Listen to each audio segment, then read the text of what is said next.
Well, good morning. I'm meteorologist Robert Speta, and got an interesting setup here across the Western Pacific today. Specifically, a tropical wave over the Philippines, combined with a little bit of a shear line stretching in towards the north and east, bringing showers across the NCR all the way down through Visayas, Mindanao, seeing some rainfall, and a secondary tropical wave located towards the southeast of Guam out towards Pohnpei, which definitely going to be having the potential of developing as we go ahead through the upcoming week. But before I get into the model guidance, I want to show you the overall background flow because you have this wave here that's likely going to move towards the west and could start to round this area of high pressure located over Taiwan, and a secondary one back towards the east. But look at that break in the high located just due south of Japan, southwest of the Ogasawara Islands. If that was to develop, it likely would try to edge towards this area right in here. And that's why, if we take a look at some of the extended model guidance, for example, the GFS shown here as we go ahead through Saturday, Sunday into Monday, it shows a storm developing out towards Guam, pulling towards north, towards that weakness in the high pressure,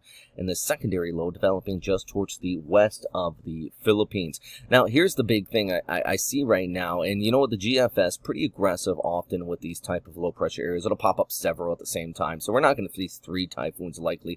And in fact, if we get these storms pretty close together, they'll feed the energy off of each other, thus weakening them overall. But most likely in this scenario, now it's still a little complicated based on everything we're seeing.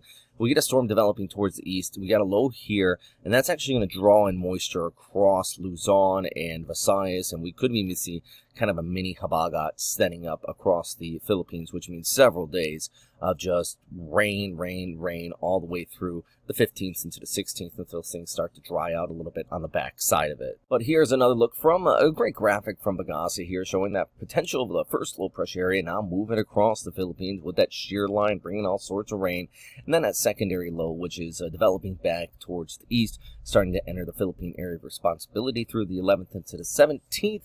So through mid areas of April, you're actually going to see that move more from the west to the east as they round the WestPac high, starting to pull towards the north. In short, there's a lot of rain in the forecast. So, of course, remember your rainfall warnings, yellow, orange, red. Even if you don't get a signal force warning, so you still could be issued these in red, upwards of 30 millimeters per hour. Definitely want to keep an eye on that from Pagasa.